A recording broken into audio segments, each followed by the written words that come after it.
Action. Welcome to Therapy to Empower Hour.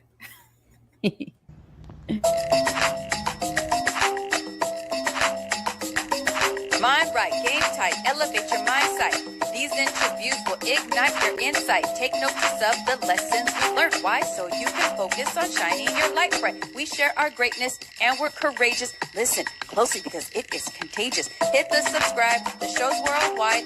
Keep an open mind and treasure yourself to shine.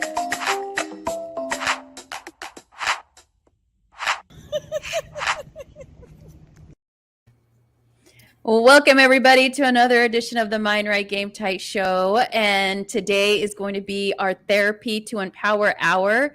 I'm your host, Michelle Morgan. I'm a transformational sports coach, which means I work with student athletes on the mindset. I am also the founder of Vida Soto, which is a nonprofit dedicated to empowering our student athletes, utilizing the Mind Right Game Tight program, which consists of 2 books that I wrote: How You've Triumphed in Sports, Tools That Create a Triumph in Life, the book and the workbook. For more information, please go to www.vidasoto.org. And for today's episode, and if you've missed past episodes, also, you can always check them out on YouTube by going to mindrightgametight.com or typing in Mind Right Game Tight on your favorite podcast platform, whether it's Spotify, Apple, or Google. Today, our guest is Krystal Williams. Krystal Williams is a licensed marriage and family therapist, as she has her own private practice, Therapy to Empower, hence the title of our show. Today, we're going to be talking about dieting and our relationship to food. The reason this topic came up is because a couple of months ago, Krystal posted, "What age did you go on your first diet and what was the reason?" I thought this was a very interesting question because when I thought about it, I didn't realize how young I was, because to me as a kid, I don't think of like kids go on diets. It was more that I heard adults talk about it. But anyways, when I was in the 8th grade, I started to wrap my waist with saran wrap because I had to walk to get to basketball practice, hoping to sweat off the fat and create a thin waist and a divine stomach. So if you know anybody, or we're going to be talking about the relationship with food and dieting, and this resonates with you or someone else, please go ahead and share the link. And then if you have any questions, feel free to type them in the chat by going to mindrightgametight.com. So welcome back, Krystal, to Therapy to Empower Hour. Happy to be here, Michelle. Okay, so when you posted that question about when was the first time that you went on a diet and why, what probed you to post that question? Yeah. So I'm in the stages of creating a workshop specifically with teens and also young adults on their relationship with their bodies. And I really wanted to get some data, honestly, with folks that are in my social media platform to kind of, start raising some awareness and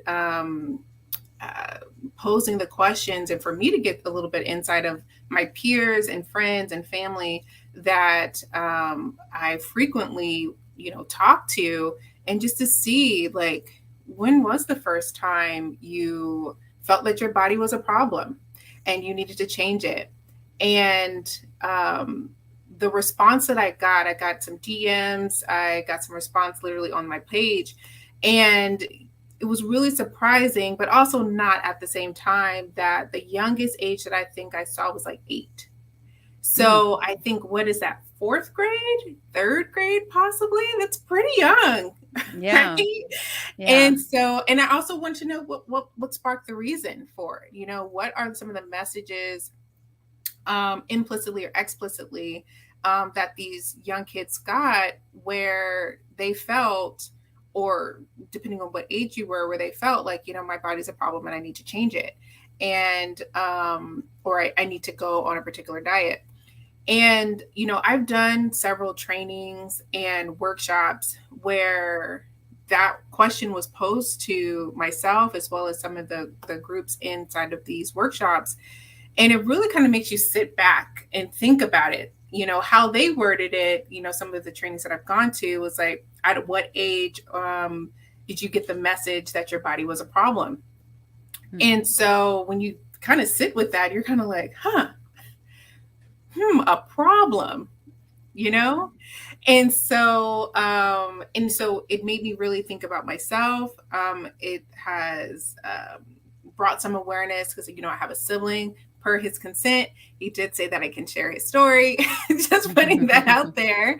And witnessing what my brother kind of had to experience too. And seeing again that reason why do people get in there? And some of the reasons that I seen was being an athlete, you know, and some of the demands and stressors of being a student athlete at various different ages on having to have these particular weight requirements in order for them to participate. Some of them was for, you know, collaboration with a peer or a friend. Hey, just some peer support. Okay, I'll go on that diet too, right? Some of them were messages that they received from their parents, where they witnessed their parents going through frequent diets or making comments about their bodies, to where they kind of looked and assessed their bodies, where they're like, oh, well, if you're saying that I can't have a stomach, you can't have a stomach, and that's gross, and I'm looking down at me, well, I guess I got to change this too. And so, so really, really interesting responses that I received while posing that question. Again, data, because I'm trying to work on this workshop to be able to provide for other folks, to help folks build a more healthy, not healthy, a better relationship with food and exercise. So wanting to see, hey, what audience I need to start with? Do I need to go into the elementary schools? You know, right? Because after hearing some responses, I'm like, oh, maybe I got to go to the elementary schools. Wow, you know, so sounds like it. I know. But this topic, honestly, is like super dear to my heart. You know, I think I shared with you before, I think in our first interview, about my testimony with my relationship with my body, my relationship with food. And these last, I would say, 4 years, when I started to really drop diet culture and really starting to learn how to trust my body again, how to trust my relationship with my food, and helping rebuild that, it's been super transformative for myself. And, you know, sometimes I just want the world to know, like, hey, there's other options of looking at food and even in exercise. And I say exercise too, because coming from an athletic background, you know, I look at that as like working out. And when you transition from being a student athlete into, like, I don't know, what's the term for it? Civilian? I don't know. Civilian. You're no longer in that particular institution. You're kind of operating on just individually. And that could be a really hard transition with your relationship with movement. And so, yeah, and having to rewire my brain on what I felt, what's exercise and what's being an athlete, you know? And so, yeah. I feel like I'm talking a lot, but yeah. Okay, so I have like a couple of questions just kind of along the things that you talked about, but I first want to start, like, I mean, both of you and I were both student athletes. And so like I started like in the 8th grade because, you know, it's just like, man, like I need a more defined stomach, and let me try and lose some fat. And I mean, what the resources or the things I knew about were like saran wrap, right? Like, let me sweat it out. But I don't think that's like talked about as well, you know? So like as a student athlete, even like our coaches and people that are around us as well, building an awareness as to those things. And it really doesn't even matter your body type. But sometimes I feel like even with things like the guards versus the post players, we'll say, from my experience, usually we think of guards, we're like, if we had a time mile or even like just suicides on the court, the almost like guards had to be faster than post players. Guards had to be faster in doing a mile than post players. And it's almost like, did we associate that with, if you're taller, you weigh more, so you need more time? Like, is it little programming that we have where it's like, we're not all on the same page, right? Like you have to perform better because of your size without saying it, because height. I don't know. I'm just thinking about that right now. It's like little things like that makes us aware, like, oh, well, you get to take longer to complete something, and it's okay, and it's not for me. Absolutely. And I also think too, like when you talk about like some of the messages, and this is something that I recently started to, process myself looking back at it, is, some of the messages that I received when, because I was a guard, and where any forward player or post player, if they were quote unquote like beating me because they were taller, they were in a larger size body, that was wrong, and that there's no way that someone in a larger body can outrun me or out X, Y, and Z because I'm in a smaller size body. And so you kind of just think about it again, those messages. So, we're saying that like, okay, this whole good enough thing, why there's another body that's here that has a lot more stamina than myself. Also too, their conditioning is way better than me regardless of size. So, you're kind of automatically kind of putting someone who's in a larger size as a person that should not win, if that makes sense. Right. Oh yeah. Yeah. And so that kind of makes you kind of just think about, again, the programming and the conditioning that student athletes have to go through. I'm just talking about basketball, but I'm sure just different type of sports have to experience that as well. So you're already kind of going into it that like folks who are in a larger size body is again, lesser than or not equipped, and you have to, in order to be good, you have to be in a slimmer body, right? So yeah. I hear you on that. And I actually had interviewed someone, man, like probably three years ago. Anyway, she was training to go to the Tokyo Olympics in track and field, I believe long jump or triple jump. Anyway, she talked about the same thing, because track and field is like almost like, oh, they're ripped, and she wasn't. So it was like almost that comparison too. And so I also wanted to share this question, like, how do comparisons to your teammates affect your performance as well? I think we do that, whether if it's body, we have skill, obviously, right? And it's like, now it's like body without even noticing it, and just, I guess, also being mindful, like as coaches, and being mindful with our words, like things like the forward should not beat a guard. Well, why not? Yeah. I mean, they're great, amazing athletes who are come in all sizes. Yeah, I don't think that there is an awareness around, I think, again, just the language. And I think because of the programming that we have all, been subject to, really kind of just endorses that. So you don't really question it. Honestly, you really don't. So this is why we're here today, to bring some awareness, Go ahead. I have another question in regards to sports as well.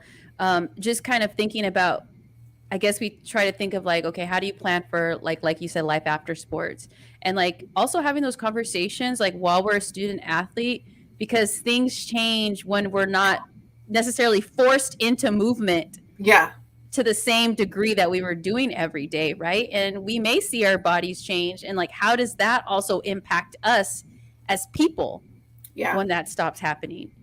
Well, I think that's also when we talk about comparison, you're comparing your natural growing self to like your younger self, right? And not necessarily having those conversations that like your body will change, you know what I mean? Your stamina, your interests will change. And that change can be scary at first, but it's also very a natural thing for it to happen, And so I think with, again,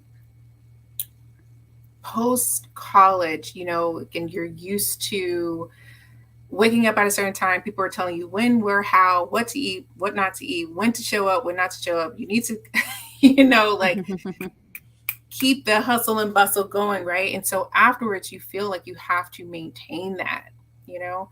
And so for a very long time, I know for myself that I had to, all of the workouts that I had to do, well, it's kind of very similar to some of the conditioning that I had as a college athlete. And so feeling like that's the only way to be enough, and that's the only way for me to stay in this particular body. And noticing too that like, but my body was also rejecting it at the same time. My body was also saying, oh no, sis, we're not high jumping today. You know what I mean? Those knees or ankles are bad right now. So, and it's almost kind of like this, reframing of understanding exercise / movement. I call it moving your body now versus being a student athlete, you know? And so there, as a student athlete, I am there for an intention to, for competition and for, I don't know, community, we'll say that too, but it was really kind of institutionally like coordinated. You know, there was a different intent there. I wouldn't consider us being a student athlete as exercise, if that makes sense, because the intentions are way different, in my opinion.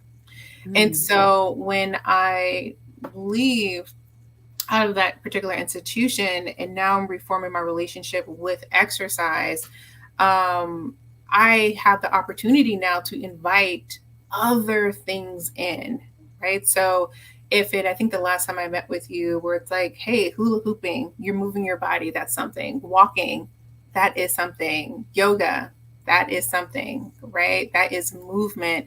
That is you connecting with your body, and in such a way that is such a different intention than what it is as a student athlete. So, yeah.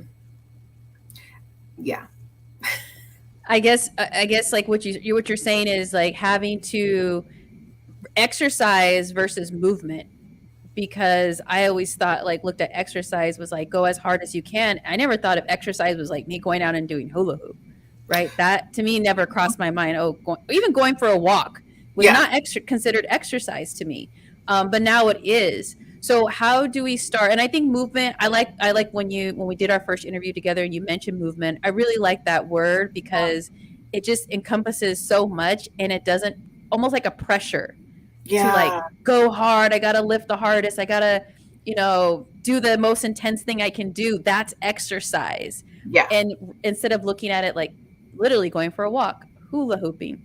If someone has chalked out a hopscotch on the sidewalk while you're walking, hopscotch. Different things like that are considered movement rather than always looking at it like, it's got to be intense. So how did you get to that point to even like click from, did you learn that or what happened there? Well, I honestly felt like I used to always tell myself that I hated working out. Like I hate it, like I can't stand it. I don't want to do it. And I really have to be honest with myself in that moment and really assess. I'm like, what don't I like about it? Because I'm constantly doing it. Right. And I'm actually venture out into exploring different ways of movement, of exercise at the particular time. And then when I sat back and I realized, I said, you know what?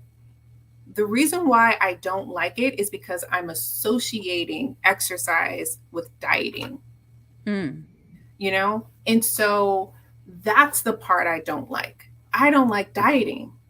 That shit sucks and it don't work. Sorry, we'll get to that, the diet cycle in a minute. Yes. But I don't like dieting.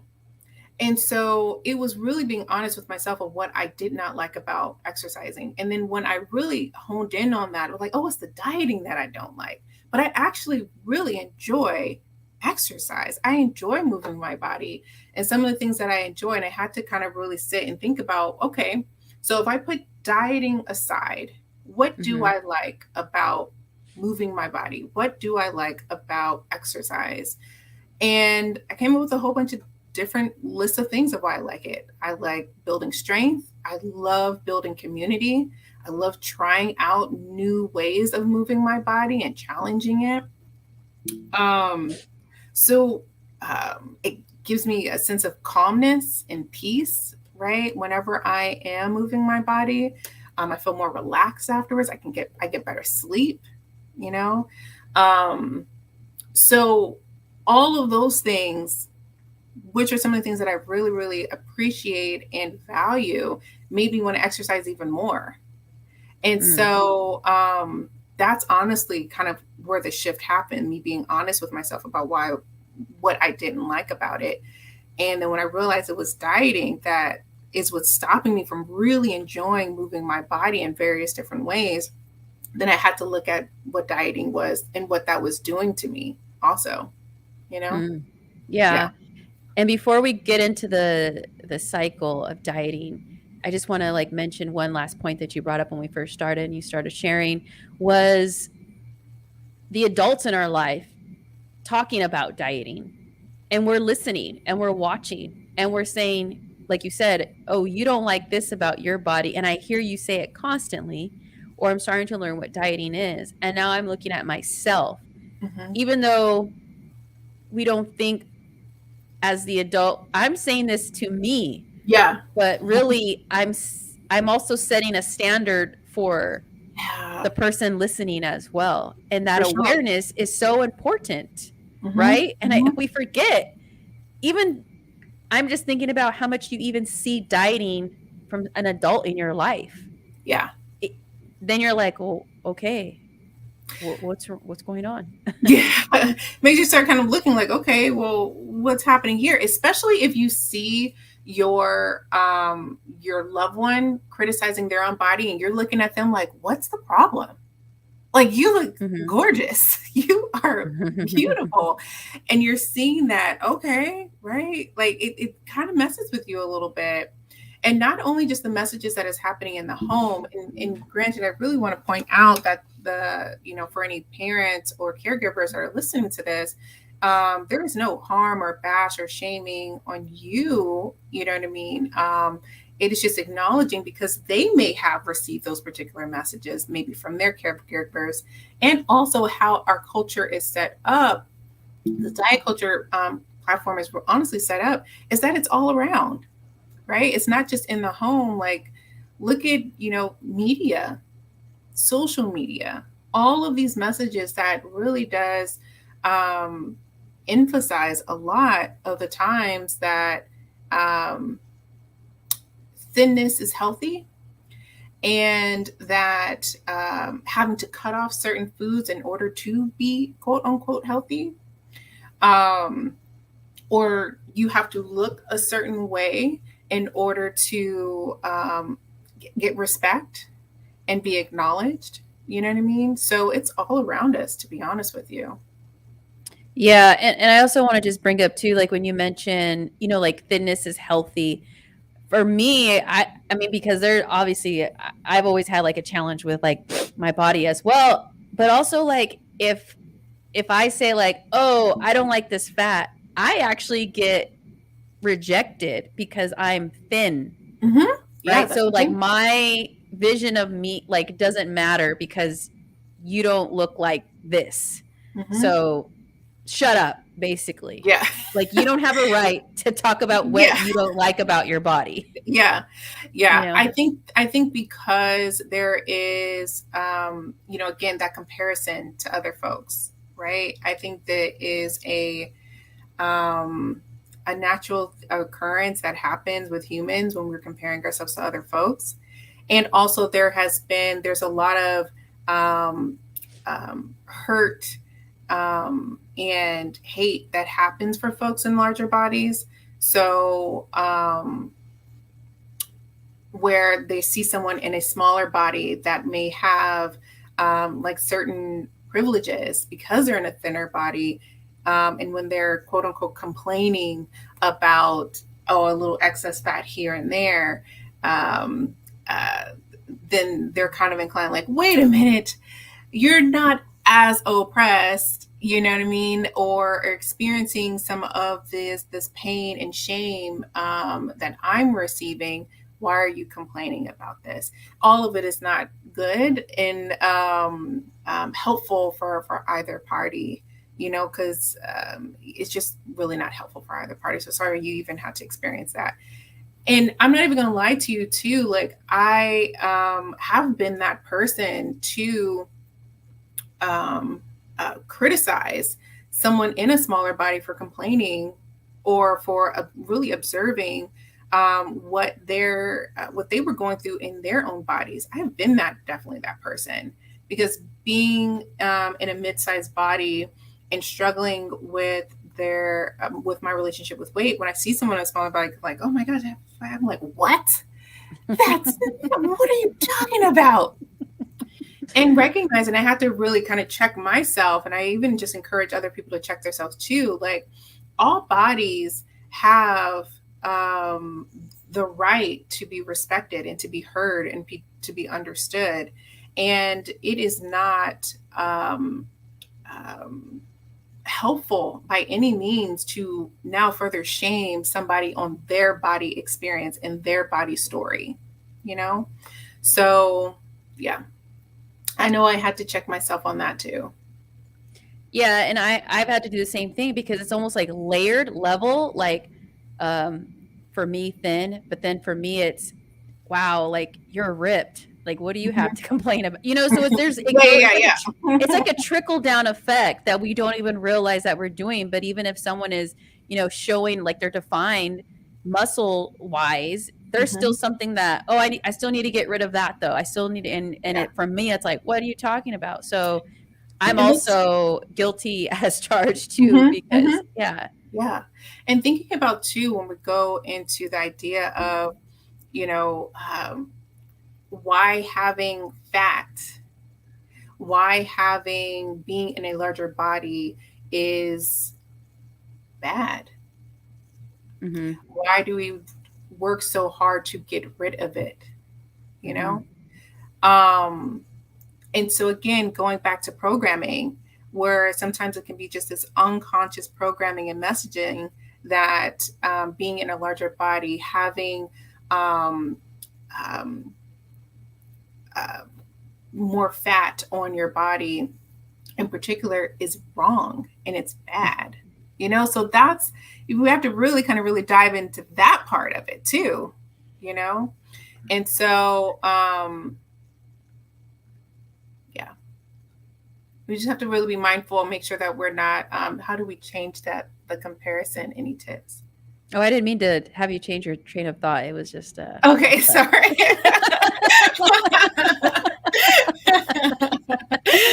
I'm gonna remove it so you can finish your last thought.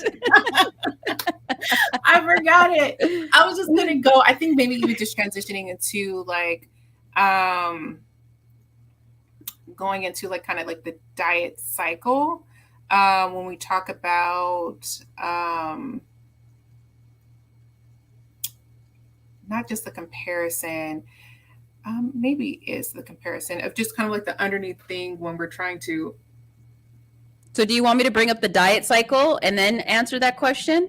Well, I think the question was, I can't remember the question per se. I think it was like, how do we get out of it, or comparing ourselves to other people? Yeah. How do we change that? Like the comparison of others. Are there any tips that you have? Well, I think that understandably so, that recognize that you are comparing yourself to someone else. To understand, I have this quote that I always say all the time: comparison is a thief of joy. So it's a thief of your joy. And understanding too, as it pertains to the body, is recognizing that everybody has their own body story. So what's your body story is different from another person's body story. And so understanding that differences is okay, right? And it's not good, it's not bad, they're just different. It's great. It's a great start. Yeah. Like awareness. And then I think that's great too, understanding that everybody has their own body story, which is obviously true. Yeah. Right. Yeah. So I want to go into the diet cycle. And I want to share my screen to go over the cycle. Uh-oh. And let me pull it up for myself too, so I can see it. My goal is to make it big enough so you can see it. Yeah, I have it on my other screen just in case. Oh, okay. And I also got like a little thing here too. Okay, so this is the cycle of dieting. Yeah, so I wanted to bring this up just so folks can just be aware of what happens for us when we are dieting. With the diet cycle. Okay, here we go. So first off, I would say oftentimes how it operates is that like we kind of have a negative body thought. I need to change this. I need to tuck that. I need to X, Y, and Z, something negative. I have to get rid of something. So I make a plan and I follow it, right? And so I don't know about you, but I've probably been on a lot of diets. I've been on a ton, right?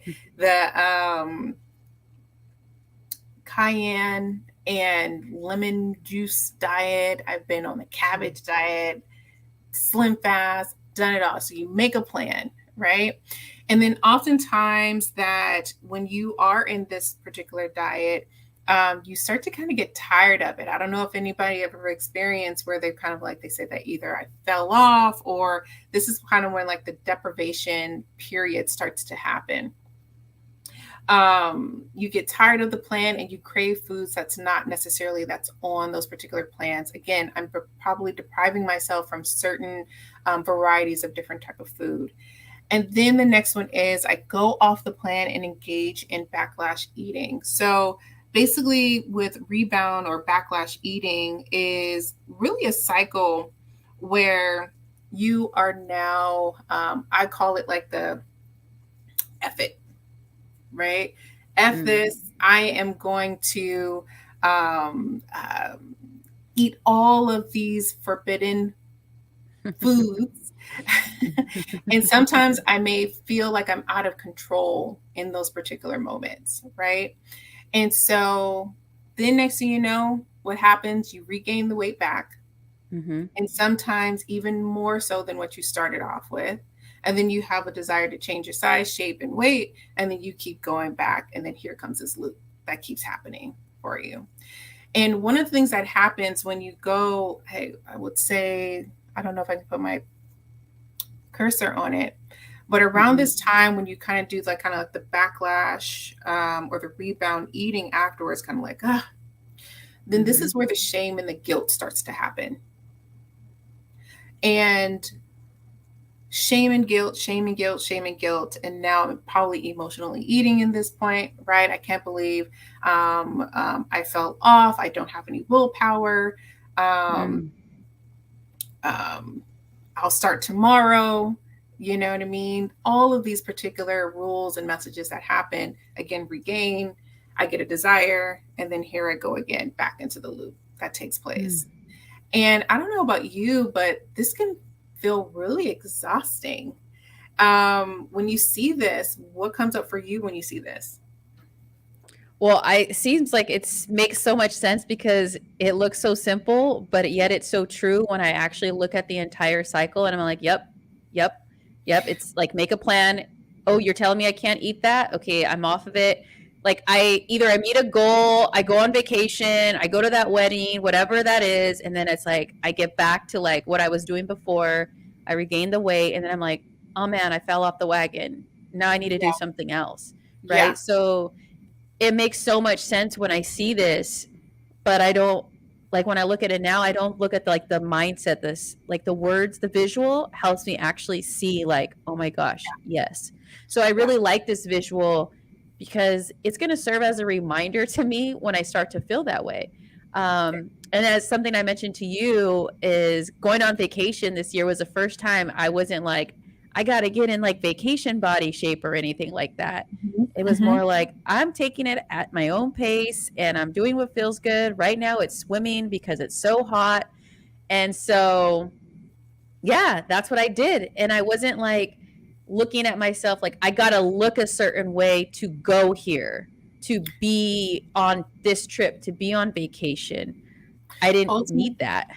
And ultimately kind of what I hear too is that like, you're not worthy, you're not enough to go on a vacation as you are.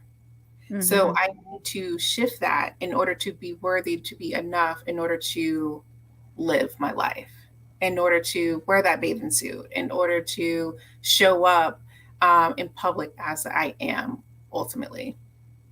You know, it reminds me of when I used to say a lot. I used to go hiking a lot back in the day. And I used to see women who would only have like a sports bra and a sports bra and like some leggings and stuff like that too. And I would look at them and I would be like, oh my gosh, one day, or I'll say goals, right? One day I'm going to do that. And really sit back and think about it. Just like, so my body as is not worthy enough to wear a sports bra and some leggings like everybody else. Right.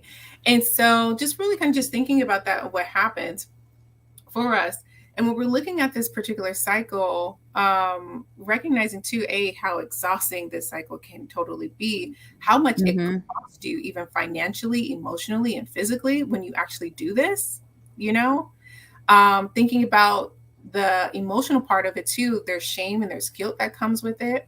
There's also too this perspective that like, with the shame and the guilt that like, it's my fault that this didn't work. When we have to recognize that the diet industry is a multi-billion-dollar industry. So it was not designed to work, or especially not work long-term. Right? So really kind of just considering that, it's like, you're not the one that's broken. We're just wrapped up in a system that would suggest that we can't trust our own bodies. And that, you know, we need them in order for us to tell us how to eat, when to eat, what to eat, X, Y, and Z. Yeah. And so how, like, I mean, yes, the industry is the cycle, right? It just puts us in a cycle, even with the seasons, right? Summer coming, spring's coming, New Year's resolutions, like there's like a cycle with even within the seasons during the months of the year as well. That we start to think about, like after the holidays, I'll get back to it. Oh, summer's coming, summer body, all these different things like they're programmed already because, you know, it's so easy for us to say these mantras, I guess. Well, I think those are rules. Those are very rigid rules that kind of we set for ourselves too. Like some of the rules that I've also heard as well. And I even used to say it where I would say, you know, oh, I earned this chocolate cake because I worked out so hard this week, you know, or I have to, in order for me to, let's stick with the chocolate cake, in order for me to have that chocolate cake, then the rule is I have to walk 3 miles before I do that. You know what I mean? Or walk 3 miles afterwards. You know, there's just certain rules that sometimes we've created for ourselves. And again, it's not us. You have to think about, like, where did you even get these messages from? I don't think we come out of the womb just kind of thinking that, like, oh my gosh, I have to, before, like, you know, I don't know, before I can get that hug or something, I have to eat, you know, 3 meals a day. I mean, I don't know. I'm just throwing something out there, right? This whole earning food. And you know, I think that brings me to my next point when it comes to the food, is that oftentimes with the transition is, could we look at food not on like this moral kind of like compass, right? Like where we can look at food, where food is not good or bad, food is food. We make it good or we make it bad. You know what I mean? So what if you did live into a space where food was food, or live into a space where you didn't really put food in certain categories as good or bad? Yeah. I mean, because that also goes into the programming. Yeah, 100%. 100%. Like green veggies, whatever, good. Grease, fried, all that bad. And like, I know I say that, like, oh, I need to have something, even if I say not even just good or bad, but healthy. I feel like there's an undertone to that's good. Yeah. You know, 100%. That's a different way of saying good.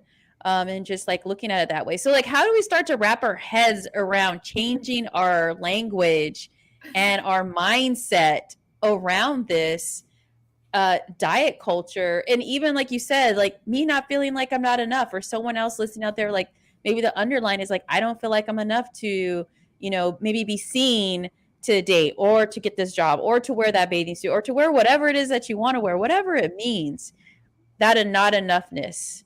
Yeah. Like where do we start to, like, little things to start to bring awareness to and change the language and the mindset to transform? I always like to start off with awareness, right? Being aware of what feelings, sensations, and thoughts that are coming up for you. And within that awareness, you can be able to identify what's your inside voice versus your outside voice. Outside voices are basically the messages and programming that you see, witness, and hear that tells you that your body is not enough, right? And so recognizing that, hey, that's the outside voice. That's not even my inside voice. Inside voice, what we talked about before, is kind of radical self-love. Right. Also, but can you mention what radical self-love is for the people that didn't hear your very first interview? Honestly, this is something that was coined. I'm looking at the book from Your Body Is Not an Apology by Sonia Renee Taylor. And she emphasizes radical self-love all through her book, to be honest with you. And even in her workbook, she's saying that. And it really is understanding that radical self-love is this idea and knowing that you are deserving of love, respect, compassion, and grace, and that it is your birthright to have those particular things. And so these messages would, the outside voices will really challenge that and say, nope, but you're not enough. You have to be in this particular body in order to be enough, or to be even respected, or get access of care, you know, when you're in this particular body. And so that's what we kind of mean by that, you know. I would also include just being patient and giving yourself some grace, because this introduction to, and we're going to talk about like attuned eating, and even just calling out diet culture and some of the things, how it costs us mentally, physically, spiritually, and emotionally. That can be a lot to kind of wrap your head around, especially as the messages continue to persist, right? And so being patient with yourself and really reaching out to either therapists, or there's a lot of different workshops and Instagram or social media folks that really do talk a lot about diet culture and in ways to kind of just dismantle this altogether. Yeah. Gotcha. Okay, so let's go ahead and like go into attuned eating. I'm gonna share the screen for that PDF that you have, and we can talk about that, because I feel like that's important too, because that kind of goes into our own awareness and starting to ask ourselves these questions that maybe we didn't ask ourselves before, because a lot of things that we're doing sometimes is just like autopilot, or it's go, go, go. I don't even have time to think about that. Yeah. About these questions. So go to the actual scale. Is that down? Yeah. Oh, here. Okay. Here.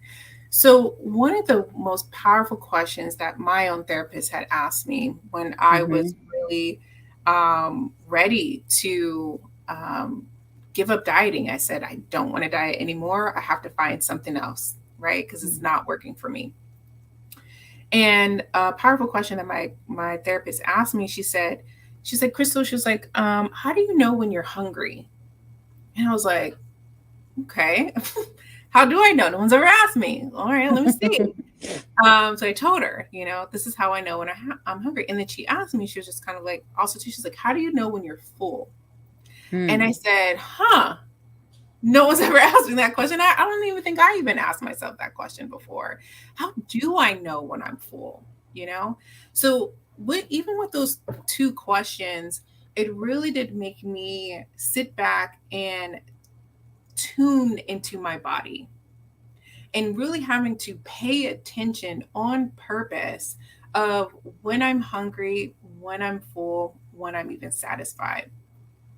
I've even communicated with her and even with attuning with my body. I was like, hey, I think I know when I'm stuffed, right? Mm-hmm. Like when I'm stuffed is when I'm physically kind of like, I can't move. I'm uncomfortable. I'm ready to unbuckle my pants. Like I'm just kind of like even laying down is is a struggle. Right? Yes, sleeping, We've sitting up. There. We have all been there. Also, another question, that asks is like, do you eat when you're hungry?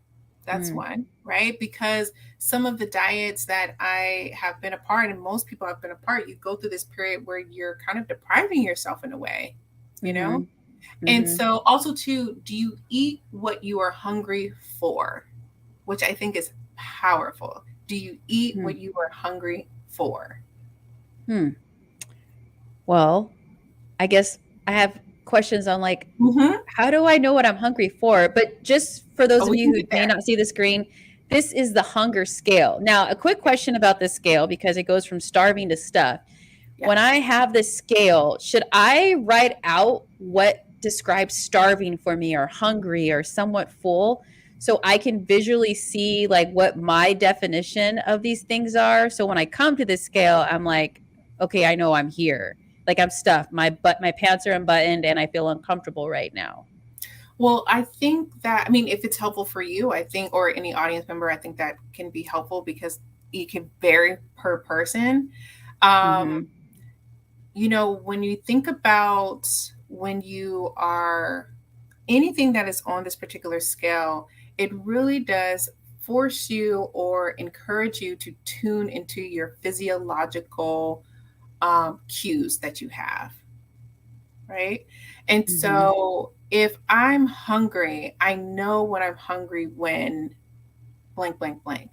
I know when I'm starving when blank, blank, blank. One of the things when it comes to hunger, very hungry, starving, or even somewhat hungry, is that oftentimes when we get to our starving point, then this is room where we can feel like we're out of control. And this can invite also to binge eating in the midst of starvation. So some of the cues that some folks get when they're starving is they get really big headaches. They can get really irritable. Sometimes people even get very nauseous. They can get very fatigued. Those are very physiological experiences that they are going through at that particular time. Also to, again, going with stuff. So I would encourage folks too to eat or just notice when they're looking at this particular scale throughout the day, asking yourself, do you know when you're hungry? Do you know when you're full? Do you stop when you're full? Right? So, in exploring, maybe what are some of the reasons why you don't stop when you're full? Is it because the food is just so yummy and you're like, I don't want this to end? Right? And thinking about that too, even with that statement right there, is that even rooted in diet culture? Because diet culture kind of have these rules of where like you can only get that chocolate cake, that quote unquote bad food on Fridays.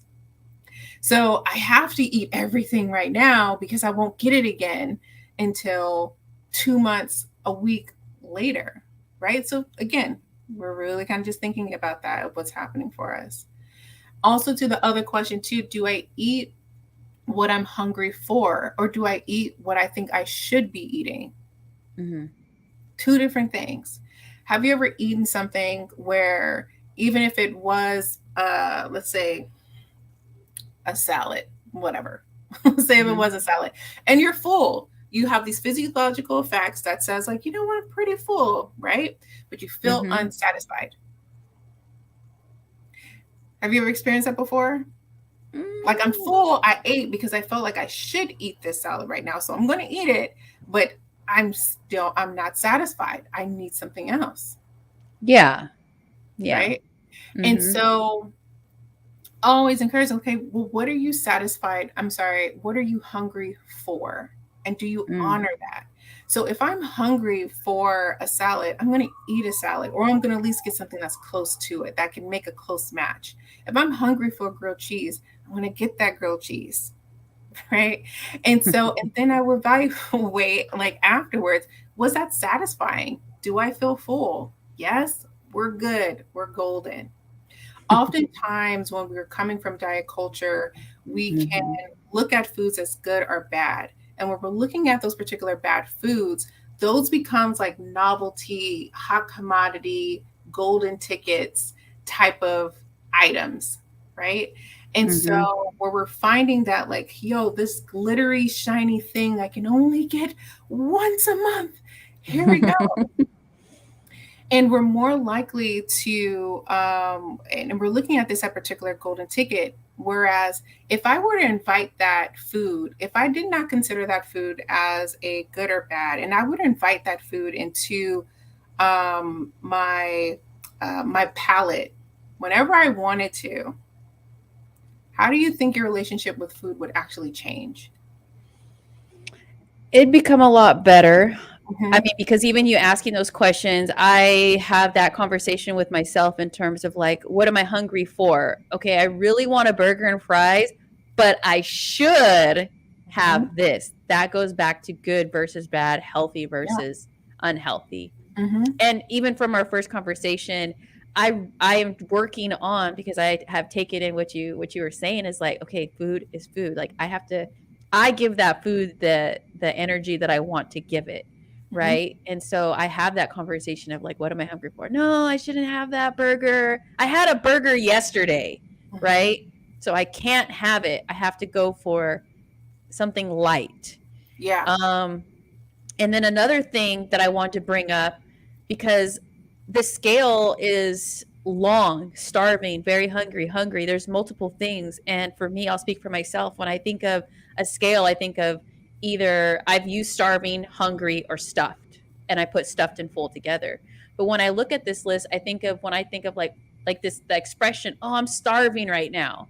And when I've used that, I compare it to like, I'm like, oh, I'm starting to get moody, but I'm really not starving. I'm hungry because my mind is saying starving. So that the next time I eat or when I get food, my eyes become bigger than my stomach.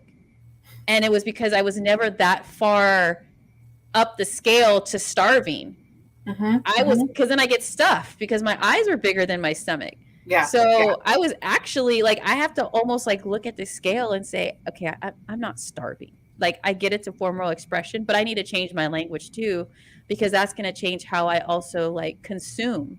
Like I'm not, why am I consuming? Like I got to eat everything. Like give me that, give me an order of that. I want that. And then I'm like, I don't feel good.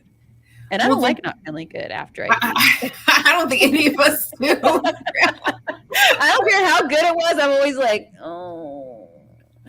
Well, then that makes me think about too, about like when you said, like, I think I'm starving, but do you feel physiologically that you are starving? No. And that's where like hearing you like mention starving, like I'm having headaches or I'm lightheaded. Like I'm not starving. I'm just using the wrong word for what I actually feel. But because starving is like, it's like an expression. I'm starving, right? But I literally take it to heart in my head, and then that's how I feel. And so then I eat like I haven't ate in a long time. Yeah. You feel kind of out of control in those particular moments. So yeah, and in those moments, it sounds like they're we're not continuing to check in with our bodies to be like, hey, are you full? Are you full now? Are you eating what that you're hungry for? You know what I mean? You know what I mean? It's the constantly when you're learning about attuned eating, with, again, eating with intention, understanding your physiological effects to hunger, fullness, starving, stuffed, all the above, everything that's on that particular scale. This is an opportunity, again, for you to formulate a different relationship with food and starting to respond to your physical hunger and knowing that it's okay for that. And again, you're just learning how to trust you. You're learning how to trust your own body in this particular moment. Because I think that with diet culture and with certain diets that are there, they would subscribe to be like, no, you can't trust you. You will, what some of the messages that I hear, you can't trust you, kind of in a way. So I have a program to tell you how to X, Y, and Z. And so I just encourage people, again, or try to empower people to be like, no, you can trust yourself. You know what I mean? You can learn how to tune in to you, to your body. You know, I don't think anybody else can tell me when I'm hungry or when I need to eat. You know, I eat when I'm hungry, and I've learned how to stop when I'm full. And if I decide that, you know what, no, I still want to eat this, I'm going to eat it without shame or guilt, because I'm not looking at food as something as good or bad, and also recognizing that it's okay if I have this again. You know? Yeah. Yeah. And another thing that comes up for me, like, even if I feel full, I've had for myself, well, you know, growing up, it was like, don't leave anything on the plate. Also for me, if it's like, oh man, this is like that special time of the year, like, you know, tamales, like I got to eat as much as I can because I only get it once a year. And then I'm like, why did I do that? And so like these little things that I've programmed myself with, like, oh, I only get this once a year. And then I'm like, well, I don't feel very good now that I did that. And so just kind of seeing like how do I feel, like you said, going into my actual body, and like how do I feel on those levels, and start to become more mindful. And you think about it too, of like, you know, I would give this analogy even to with my clients. I said, if I told you that ice cream is going to go out of stock tomorrow, you cannot have ice cream tomorrow at all, what the heck are you going to do today? You are going to go ahead if you're going to answer it. Go to Rite Aid and get my favorite ice cream. Listen, come on, Rite Aid ice cream is the best ice cream. But yeah, I would go, right? Like, very natural. I'm going to go to Rite Aid. I'm going to get all the ice cream I can, and I probably will eat it all day. I will go past fullness. I will get into stuffed. And at that point, I probably won't even be enjoying it because I can't have this again. So now my relationship with ice cream has now changed, you know? And so again, this kind of just takes time, and awareness and compassion all at once, with learning how to tune into your body and acknowledging it without judgment of like, yes, I'm hungry. And if it's hungry, it's okay to eat right now. It's okay that, hey, the day before I ate a little bit more, right? It is okay. I don't have to earn, you know, this cake. I can have it whenever I want to. You know? So, yeah. Gotcha. Okay. I'm just trying to think if I had any more. You know, this stuff just brings up a lot for me. I hear you. And I'm just trying to like make sure that everything that I feel has come up, just to like share it. But I love this scale, this hunger scale. I really do. I appreciate it. So yeah, thank you for sharing this with us. For sure. You can always Google it. And again, this is a guide to learn how to just, let me check in with my body, you know, just a little bit more. And just to notice, so like, am I full? Am I stuffed? Like, where am I? I encourage people to eat when they're somewhat hungry or hungry, you know, only because when we get into the starvation mode, it can really feel like we're kind of out of control, and it can set us up for binging behavior. So just being mindful of that. And then, you know, if you know that you're kind of about to be on a trip, bring some snacks with you.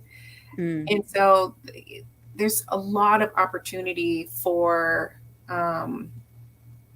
building a better relationship with food, especially when you are doing attuned eating. Gotcha. And I have a question. So we're talking about having a better positive, like a better relationship with food, how we associate food, not just about, you know, good and bad, about movement. What about if, say, I've been associating with like things that are like, I don't have any association with it, but now my doctor comes into play. Ooh. And now they're like, okay, here's another diet almost, right?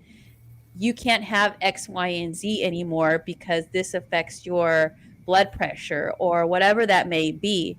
So now I have something else where it's like, okay, you're telling me what not to do, but I just built this great relationship with like, you know, not putting food in a box. And like, how do I navigate this? Because now it's kind of like bringing me back in there. Well, I think that, you know, when it comes to doctors and care, that is that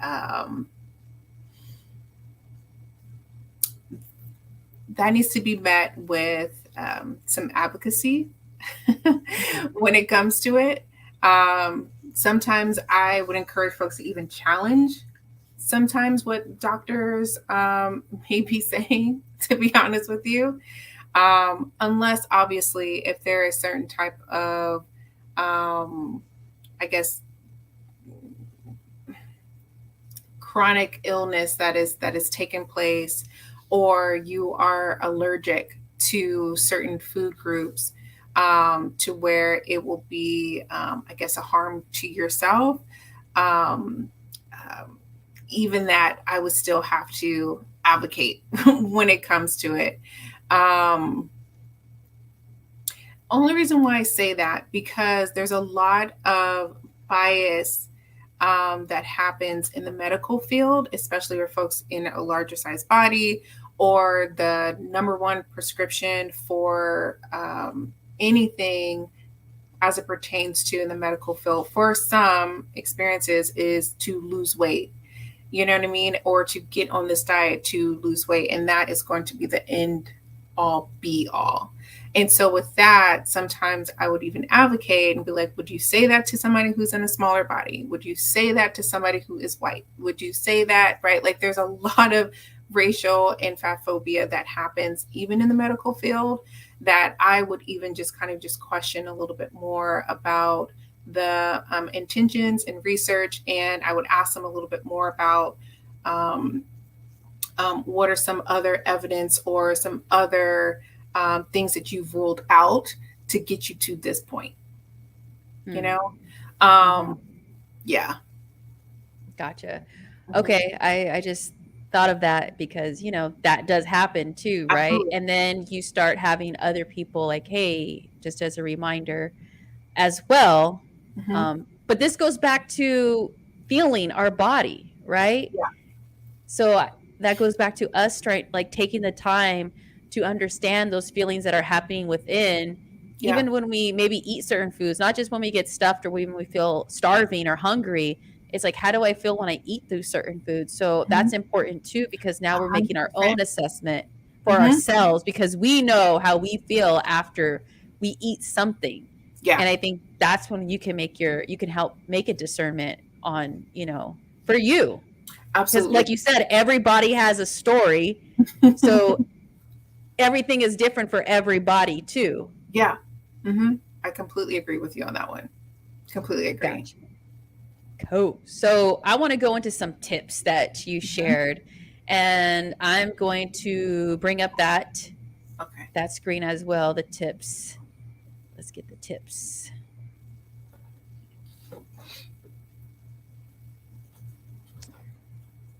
Okay. So these are some great tips that, you know, you're sharing with us, because we're learning so much about my relationship with food, not only with food, with movement, not only with food and movement, but like our internal self, you know, which is important too, you know, because I feel like sometimes we think it's happening outside of us, like the food is coming from outside and it comes in. The exercise is like something, it's like sometimes it's outside of us, like, oh, I got to sprint really hard or do this really hard or lift weights. And it's really, how do I feel? And if hula hooping makes me feel good for movement, I will continue to hula hoop. Absolutely. So these are some great tips. So I just wanted to have you kind of go over these and, you know, elaborate a little bit on these tips that you're sharing with us. So two out of three of these particular tips are coming from a resource that's called the Making Peace with Food card deck. By Christy Harrison and Judith Matz. I hope I pronounced their name correctly. And it's 59 anti-diet strategies to end chronic dieting to find joy in eating. You can also get these on Amazon. I just looked that up yesterday, to be honest with you. I'm like, oh, you can get these cards on Amazon, and I can, if you can even see, maybe not. Yeah, there we go. Where? Oh no, I'm looking. Okay. I'm pointing it up to the screen, but that's okay. I will send you the link. So anyways, so some of these are on there. So I will tell you this. So this first one is really connection with tuning into your emotions, right? So reading off of the card right now, it says, while it's important to develop additional ways to regulate your emotions, remember that turning to food is actually an attempt to self-care. Food is the way you were soothed when you came out into this world, which is true, right? Like when we come into the world, when we cry, what happens? You know, someone feeds us, you know what I mean? So they're really kind of just soothing us, right? Like we're kind of born with kind of identifying to whoever was feeding us at the time. Nope, I'm good. They'll spit out the bottle. I'm good. Leave me alone. Burp me and let me go on about my day, right? And so we kind of already kind of know how to do that. So with tuning into your emotions, it says right here, it says, make a list of feelings that lead you to eat for emotional reasons, right? Then choose the words that best describe what food does for you in those particular moments. Is it comforting you right now? Is it distracting you? Is it soothing you? Is it numbing you? Is it calming you down, right? These are just kind of a few that kind of just randomly I put on there. And then this opportunity right here says, rather than berating yourself with emotional eating, recognize that you're doing your best to cope as you learn other ways to manage your feelings. This is just acknowledging, you know, what's happening in this particular moment. Again, that sense of awareness, right? Hey, I definitely know when I'm bored, right? Those are particular emotions that happens for me. Yo, I'm really, really bored, or I can get really anxious sometimes. And so I will snack on whatever that I have right here to kind of distract me, right? To remove me away from the situation. I may go somewhere. And it's really just a way of kind of just simply acknowledging what is happening for you in the moment, and then giving yourself some compassion by making those particular statements of saying that, like, hey, I'm doing the best that I can right now as I'm learning new ways on how to manage my feelings, whether it is, again, manage my boredom, manage my anxiety, X, Y, and Z. I might even add on there too, when it comes to the list of emotions that comes up for you, you can ask yourself, like, you know, what is it that I need right now, right? Do I actually need a hug? Do I need some water? Do I need somebody to tell me that everything's going to be okay? Do I need to move my body? You know what I mean? So really kind of, again, acknowledging without judgment. And you can further, in addition to that, is understanding that you can start asking yourself again, what is it that I'm actually hungry for? Especially if I'm going towards food when I'm not even hungry. You know, what am I hungry for right now? I'm hungry for some connection. Oh, I'm hungry for some sunlight right now. You know? So again, it's just being attuned and just acknowledging yourself and without judgment. And, you know, giving yourself some grace also as you're learning new ways on how to do that. Well, you just took it to a whole nother level with putting it in terms of like, not necessarily I'm hungry for an actual food item, but maybe it's a hug or sunlight or moving my body, or I want to feel water right now. Mm-hmm. That is so deep. And so it's going to add, I know for me, another layer of how I, go back to going into like how I feel right now. That is so, so important. So thank you for that again.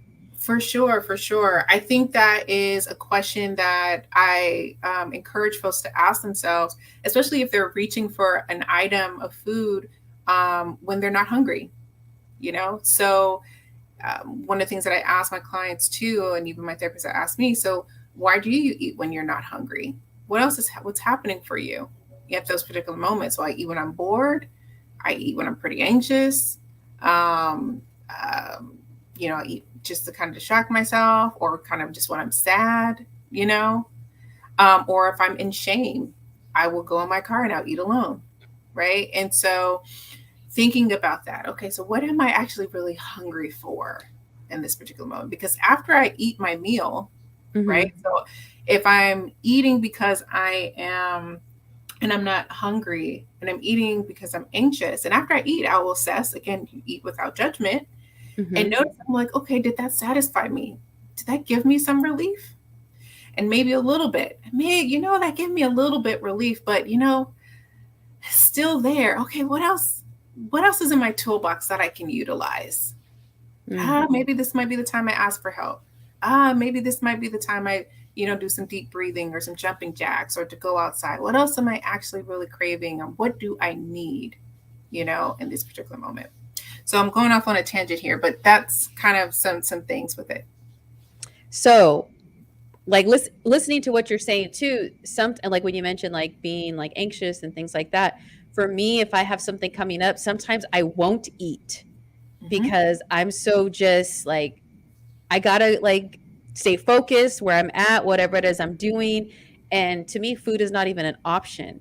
And then time passes by, right? Because now I want to complete this task, and maybe this task took me 2 hours. Well, now I'm getting, I guess, like higher on the scale of going towards, hungry, starving, when, okay, like, should I have, like, this is when I need to pack snacks or have snacks, something accessible, right? So I don't get further pushed up the scale because I'm like, I got to stay focused. I can't move. If I go get something to eat, I'm just going to ruin my flow. And then I'm moody when I'm done, because guess what? Yeah. And, and this is when I encourage people when they're packing snacks too, is pack a variety, right? Not necessarily just the foods you should eat, right? Pack a variety of different things. You know what I mean? You might want something salty, something crunchy, something soft, something cold. That's another strategy that I help folks utilize when they're kind of like, I don't know what I'm hungry for. Like, I'm hungry, I'm getting physical cues, but I don't know what to eat. I don't know. And so I have them go through like a rundown of things. Okay, do you want something cold?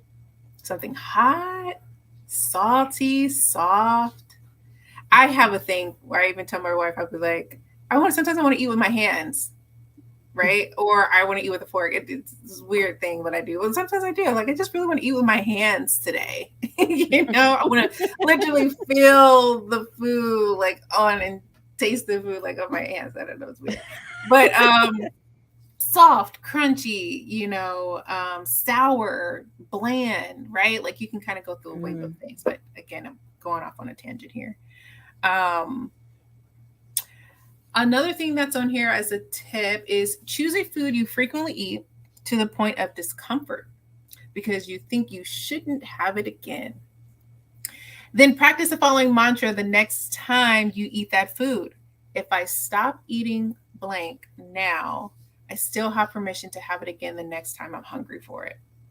Now, I put this on here because, again, this idea of good food and bad food, and looking at these quote unquote bad foods as, again, novelty. These are the golden tickets. I can only have this once, X, Y, and Z. And how much that cost you. going back to the analogy of like, hey, because I can't have this, I have to eat it all here, right? Because I don't know when I'm going to get this again. I can't get this again. And so when we invite, as we're learning to kind of just start inviting, a variety of different foods into our palates again, giving ourselves permission that we can have it again can really shift the way you look at that particular food. I think that's one of the other powerful things that even my therapist had said. She said, Krystal, you can have that tomorrow. And it was something about that time, that day, that tone, where somebody gave me permission to eat again, that I can have that thing again. Because I've been programmed to look at certain foods as that's bad, or I have created rules for myself. Nope, can't buy that, can't have that in the house because I'm just going to eat it all in one day, right? That's a rule that I created for myself, right? Because I kind of had this mindset that like, I can't eat that again. And so I remember when she said that, I'm like, oh, shoot, somebody's giving me permission that I can actually eat that again. Like, I don't have to wait a month to eat that? Okay. So this is another tip. It's just giving yourself permission that it's okay. You can stop. And whenever you're hungry for it, you can eat it again. You don't have to wait 4 days. You do not have to wait another month before you can have that thing. It can be in the refrigerator. It can be on your side. It can be wherever you need it to be at. And when you're hungry for it again, you can eat it again. Give yourself permission for that. I love that one. I'm going to be using that one. Yeah. I can eat this again. Yeah, I can totally eat this again. I remember when I first tried it out and I tested it out, and even clients would say this too. It's kind of like you're holding your hands, like, pushing your hands on like the whatever the desk, and you're kind of like, can I do this? Like, I don't know, like, it's just like this tensity that takes place. Other clients have said this when they've literally wrapped it up and put it like in the refrigerator, when they said, yep, I'm full, and they still had food on their plate. And for them to wrap it up and say, I'll eat it later, and put it in the refrigerator was just kind of like this mind-blowing, kind of like phenomenal thing that they felt in their bones, because it's just kind of like, oh, I don't have to eat it all if I, because I can have it again. And just that access to it, long term, from what I've seen from clients and even myself, is that like, you don't even crave those foods anymore. And so, quick thing where I used to not buy bread and I used to not buy cereal. And so I would be like, because I used to just eat cereal. I used to eat a whole box of cereal all in one day because I felt like I couldn't have it to the next day. And I will start my diet tomorrow. It's infamous, right? And same thing with bread. Oh, I'll eat it all, all at once and stuff like that. Keep in mind, if you do not have celiac disease, you can eat your bread. Just throwing that out there for anybody who needed to hear that and get that permission. You can have bread. Anyways, so once I started to invite those things into my diet again, when clients start to invite those things into their palates again, and they gave themselves permission that like, hey, I can eat that tomorrow. Man, down the line, as they kept practicing it, they don't even crave those things anymore. They're like, they go down cereal aisles or go down bread aisles. They're like, what? Like, okay, yeah, I'm going to buy it. And then it'll still be there for like a month or 2 weeks as opposed to one day, because they're no longer looking at that as like this golden ticket. They're looking at it like just kind of like just water. It's something that, per my clients, they have access to. You know what I mean? And so they don't even really think about it. They're just kind of like, oh, yeah, it's just another food group. There we go. Yeah. Question. I hear you. I feel like you're taking it. Like I'm taking it all in. I'm like, I need to post that on my fridge because I am that person. Like I'll eat because not to say I can't have it again, but almost like, oh, when am I gonna get it again? Is how I look at it. But also being able to save, and it's okay to eat it tomorrow and not eat it all today. So just having my own retrospect with myself in terms of how, I look at food for me and my relationship with food. Yeah. So, and again, going back to it, like, when I'm hungry for it again, I will get it again. Or I'll get something that matches up close to it as much as you can. Yeah. Not putting limits on myself. I can do that to myself. Yeah. Mm-hmm. Yeah. And I think the last tip of it was to, I said, this might be really hard too, is purge your social media and purge the clothes that no longer fit.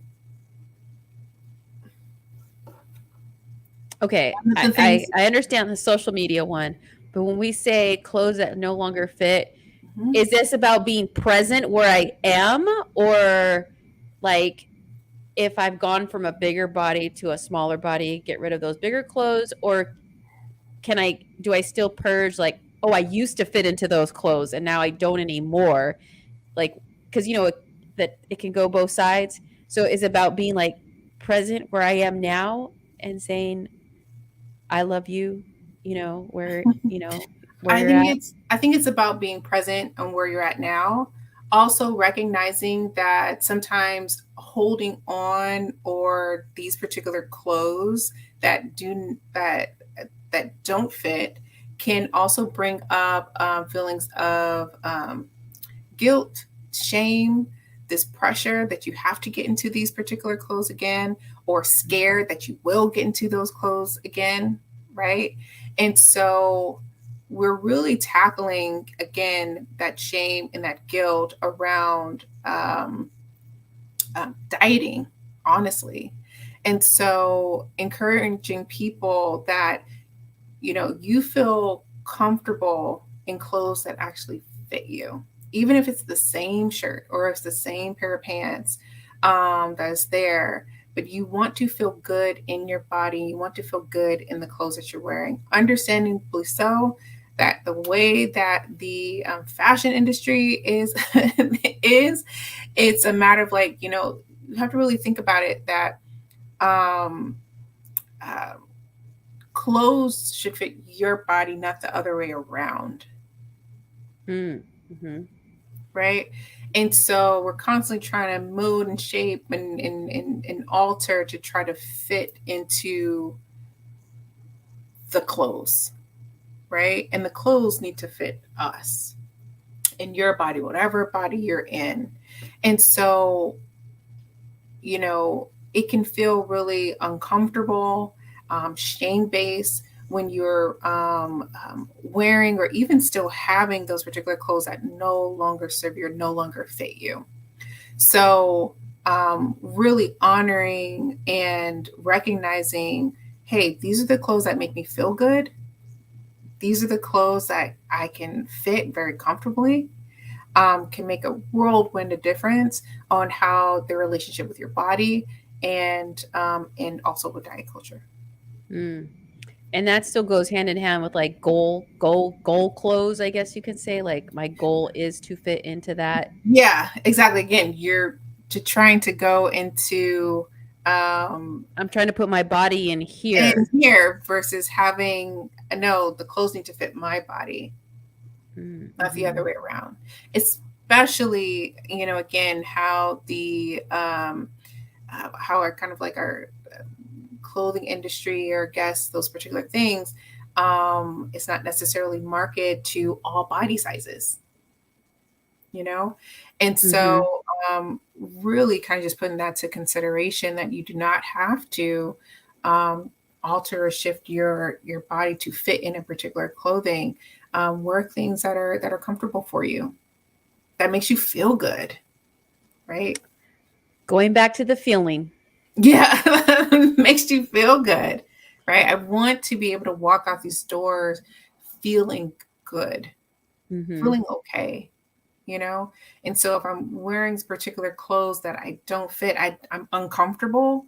I don't even walk the same. I'm kind of maybe even hiding myself even more so, right? Versus if I wear those clothes that actually fit, I'm a little bit more comfortable. I can walk a little bit more with ease as opposed to not. Gotcha. So, yeah. It all makes sense. Yeah. Yeah. Is there anything else that you'd like to share? I mean, I've gotten so much. I'm going to be like, I need a notebook and a journal about this. Honestly, the only thing that I don't think I have anything else, but you're going to be providing those particular resources. I say that, if you're listening to this and you're like, this is crazy, and this whole idea about attuned eating or diet and things of that nature, that's okay too.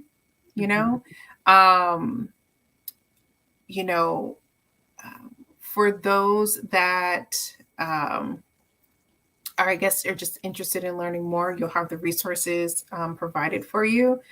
Even with myself, Krystal at therapy2empower.com. You can always contact me just to have a conversation or even just a consult surrounding this. There's a lot of tools and information regarding shifting your mindset and dropping diet culture.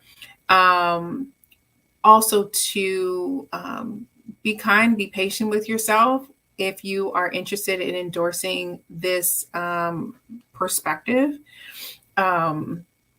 because it can be difficult to kind of wrap your head around, to be honest with you, because you are really going against a dominant culture.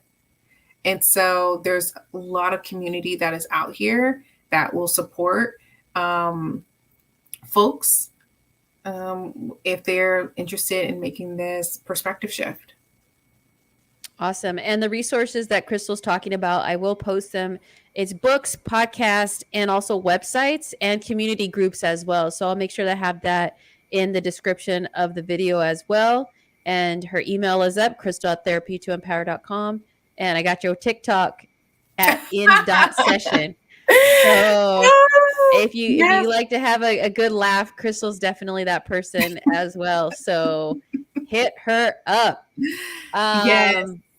But thank you, Krystal, for coming on Therapy to Empower Hour. I love it. I love everything that you shared with us, all the resources, just the way that we can start to, for me, it's like just creating more, like seeing that I'm enough and seeing like what works for me and actually finding out like, what do I feel?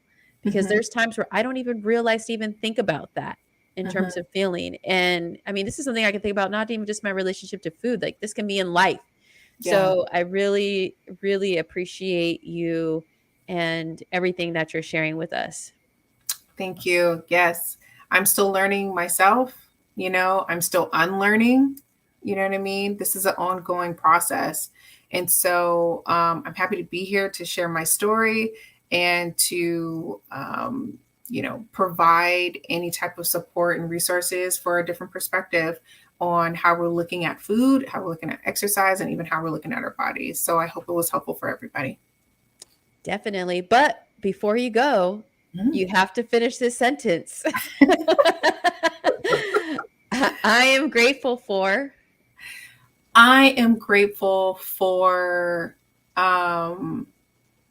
the community of healers that has introduced me to this new way of thinking.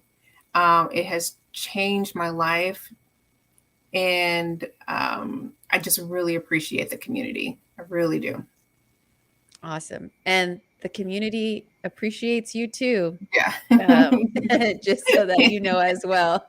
I'm going to put that back up there. But thank you, everybody, for tuning into another edition of the Mind Right Game Tight Show, aka this episode, Therapy to Empower Hour with Krystal Williams. Please hit her up. If you have any questions, email, go check her out on TikTok as well, because she's providing lots of wonderful resources. Treasure yourself and shine. Bye.